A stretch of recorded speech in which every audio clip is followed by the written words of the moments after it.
Well, what are we looking at here? This is a prototype of the ferrum forge design Valor by Artisan Knives. So let's go ahead and crack into this and take a good close look at it.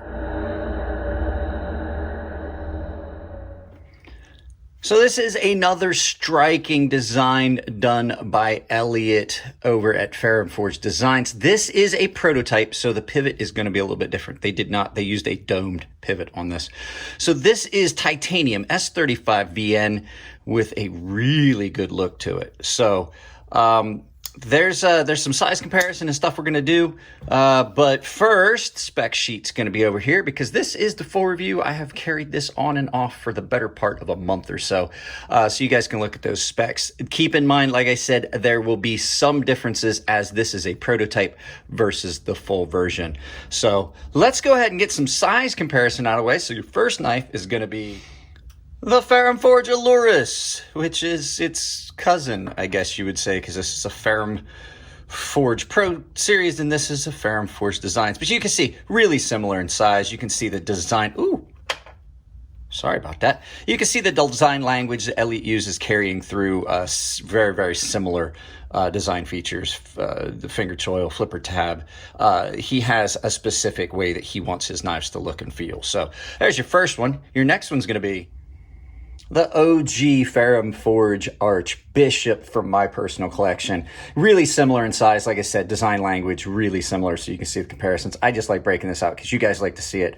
I haven't had it out for a while, and I thought it would be fun just to have two Ferrum Forges for size comparison.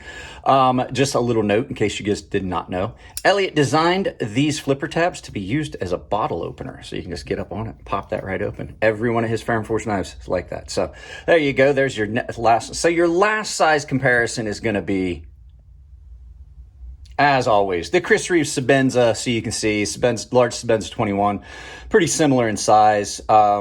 So this is a knife that pretty much everyone's going to know the size of. So this is not a little knife. This is a fairly average size knife. So let's go ahead and get this out of the way and talk about the knife.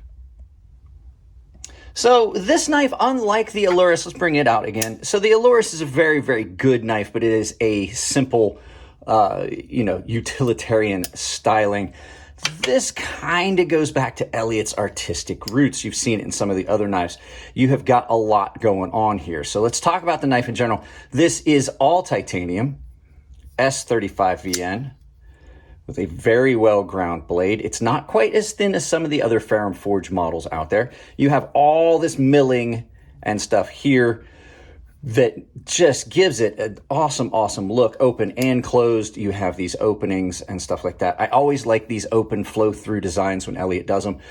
Beautifully done backspacer with this jimping basically cut right into it. It is very, very good jimping, but it's not hot spotty, but it definitely does feel secure in your hand. Nice stone wash on this S35VN blade that comes down. Not super thin behind the edge, but it's also not thick. It's just about average for most pocket knives. Big forward finger choil on this, jimping on the spine for purchase. And then, like I said, frame lock that you don't really have to do too much weight reduction because you've taken a lot of material out here. Action on this, reverse flick, reverse flick, back flip. It is very, very smooth. This is a super smooth drop shut knife. It did get some carry. As you can see, it's kind of dirty in there. I did clean it up a little bit, but I didn't completely clean it up. So this knife cuts pretty well. There's some knives that outperform it out there, but in hand, the comfort level you get is really good. You can get way up on it because this is almost like a modified Wharncliffe, if you want to call it that. It's very similar to a knife that they did through drop in blade shape called the Dow. I always wanted a Dow, never got one. This kind of meets that criteria. You've got this fuller that runs all the way up, kind of gives you that harpoon look, but then the flow through cutouts here give it a really cool futuristic look. I know not a lot of people are real big fans of this pivot, but if you happen to look online, you will see that the actual production version did not use this pivot. Nice milling in here to give it kind of a reptilian look. And then in here, you've got the nice cutout on the inside for the lock bar. So it is not going to catch on close. Pocket clip is really good. It's a curved pocket clip. So even if it was ambidextrous, you would have to have a second one. But I like it because it follows the lines of the knife. So if you look, your cutout and everything, it follows the line of the spine and the line of the cutout for your lock bar. This is a very, very good work knife. I didn't do a lot of heavy cutting and stuff on it because at one point it was supposed to go back, and then I was told, you know, hey, keep it, do whatever you want. So this is probably going to be a members giveaway, just so you guys are ever curious what the members get. So yeah, nothing really too bad on this knife. So that's the good stuff so far, but we will talk about a couple of bad things. So let's go ahead and get into the negative. Let's get a mirror image here. Okay, now typical, even though I love Elliot and I love Artisan, there are going to be some things that I find that I don't necessarily like about the knife. I wish that they had married this up more exactly. It's just an OCD thing for me. When it's open, you would think that you wouldn't have those pillars not match up. So, I mean, is it just an aesthetic thing for me? Yes, but I think there could have been a way where they could have like married this up a little bit better and not make it look, it just catches your eye. Like that's the first thing I see on that. And it could just be that I'm just really OCD about things. Other thing, I kind of wish they hadn't opened this up. You can feel it in hand. It's not horrible, but you definitely can feel it in hand, especially if you're cutting like this. Like if you're doing some side cutting like this, you can definitely feel that's there. It's not hot spotty, but it's just there, and it's very present in your mind. Other thing, this jimping, Elliot's jimping is always super, super crisp and sharp. That jimping is aggressive. It's very, very functional. On this one, it's kind of soft. Now, it could be the way this one was finished. This is a prototype. I'm not going to give it a big knock for that, but it definitely is not as aggressive and grippy as this one. And as I've said a lot of times, I'm not a fan of jimping for aesthetics. I would much rather have jimping that's functional or just not have any at all. For most people in a knife, jimping is not going to be that important unless you are a hard use user or a day-to-day user. For most people that are collecting knives, just fidgety toys that they carry in their pockets, that is not going to matter to them. But for me, it absolutely is something I don't like. The jimping back here is great, but like I said, it could be for some people a little hot spotty. And then here comes the next thing. I don't know whether it was just lack of forethought, but the jimping, that backspacer does not stay consistent for the entire travel. If you're going to put that in, I think it should have been level all the way up. That might have been a comfort level thing, but it's one of those things I see. I'm like, why is it like, it looks like there's something wrong with the knife. Like it got kicked down in a position where it wasn't supposed to be. And obviously it isn't, because everything's screwed in the proper way. Next thing I'm not a fan of, the blade stock thickness behind the edge. While it's not horrible, this knife cuts well. It could have been so much better. This knife is so much thinner behind the edge. It could have been a lot slicier. And the fact is that you don't lose a lot by making the blade behind the edge thickness. Steel is steel. It's still going to be as strong as it is up at that edge. You don't have to have as much material. This knife just does not cut as well as this knife does. But like I said, still a really, really good knife. Other thing I'm not such a fan of, the pocket clip is a little bit close down here onto the lock bar. It doesn't really touch, but it is really close, and it just kind of feels like you would be putting pressure on a lock bar with the pocket clip. So all in all, not a lot of bad things on the knife. S35 yen's on a bad steel.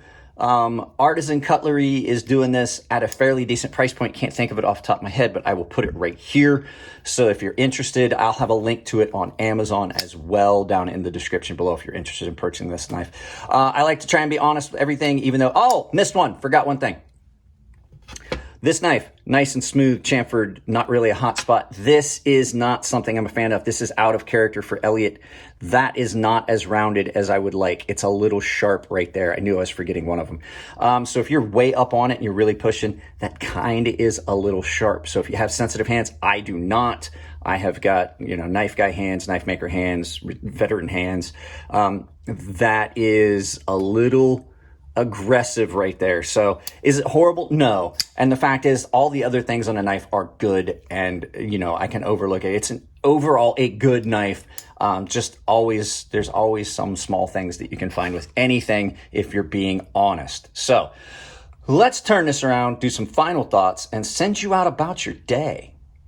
So in full transparency, guys, I am filming this outro because I honestly forgot that I filmed this video and it just needed an outro and some editing. So yeah, I do like this knife. I am still going to probably do this as a giveaway for the paying members, or add this to the 10,000 subscriber giveaway pool. Not sure yet. So guys, that's pretty much it on this one. If you like the videos, give them a thumbs up. If you don't like them, give them a thumbs down, but please try to tell me why. I can't change the content if you don't tell me what you don't like. If you want to support the channel, it's as simple as like, share, subscribe, drop a comment, hit the bell icon. If you do hit the bell icon, make sure you've got notifications turned on your device, and also set that bell to all so you don't miss any of the content that I put up throughout the week. Other ways you can do it, I am asking people, if you are curious to see some of your knives or see if I have already done videos about your knives, reach out to me with the email below in the description and let me know what knives that you would like to see on the channel. And if you have them, you can send them and we'll get your knives on here. If you want to support the channel financially, there's a bunch of ways you can do it. A handful of them don't cost you anything and can actually save you money. I have a ton of affiliate links down below. Any of the affiliate links you use support the channel directly and it doesn't cost you anything at checkout. And there's a couple of those affiliate links that come with a discount.